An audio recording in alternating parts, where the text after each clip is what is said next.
আসসালামু আলাইকুম। আপনার উপর শান্তি বর্ষিত হোক। প্রিয় সুহৃদ, খতমে কামালের ৩২তম ধাপে আপনাকে স্বাগতম। আপনি জানেন, রোগ শোক, বিপদ আপদ, আসমানি জমিনি বালা মুসিবত, সকল ধরনের অস্থিরতা, অশান্তি, অনিশ্চয়তা, নিরাপত্তাহীনতা, দুর্যোগ, দুর্বিপাক, আজাব গজব থেকে মুক্তির জন্যে খতমে কামালি এক সহজ আমল। খতমে কামালির এই আমলের মধ্য দিয়ে প্রার্থনাকারী প্রার্থনার সাথে মিশে যান। আসলে প্রার্থনাকারী যখন প্রার্থনার সাথে মিশে যান, তখন প্রার্থনা কবুল হয়। খতমে কামালি প্রার্থনা কবুলের এই পরম মুহূর্তে আপনাকে নিয়ে যাবে।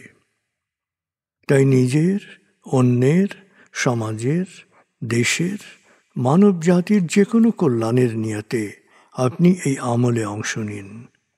আপনি সকল বিপদ আপদ, বালা মুসিবত মুক্ত হন। আপনার জন্যে কল্যাণকর সকল দোয়া আল্লাহ কবুল করুন।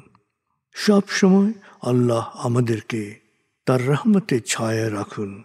এই কামনা করে আমি শহীদ আল বুখারী মহাজাতক খতমে কামালির পুরো প্রক্রিয়ায় আপনার সাথে থাকছি। আসুন এবার আমরা ডুবে যাই সত্যের গভীরে।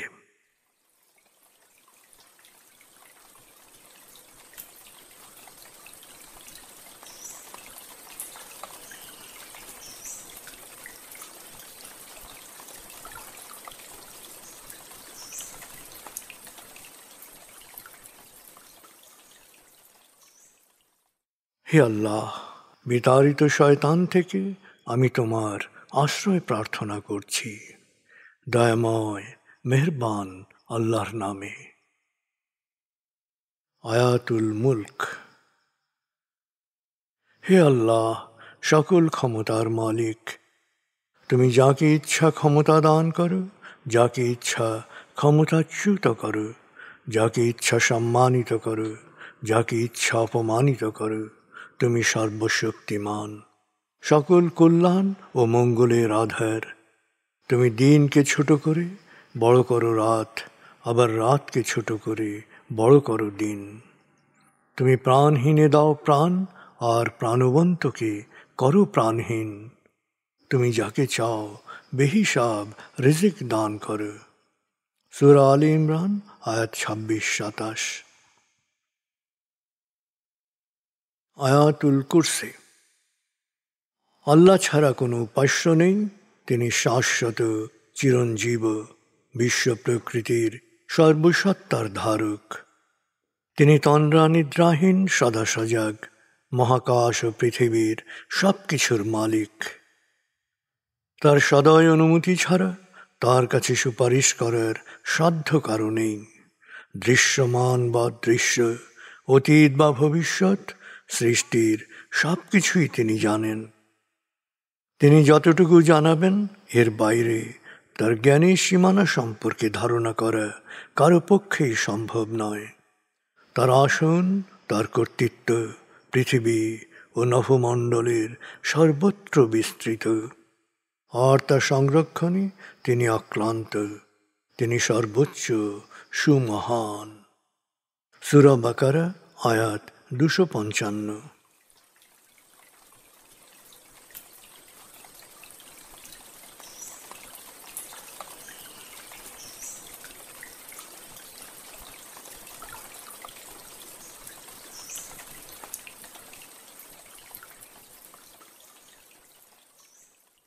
আসুন আমরা ধীরে ধীরে ডুবে যাই হৃদয়ের গভীরে নবী প্রেমে।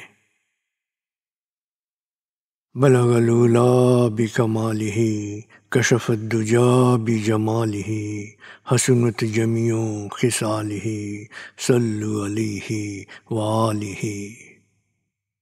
بلغ العلا بكماله كشف الدجى بجماله حسنت جميع خصاله صلوا عليه وآله بلغ العلا بكماله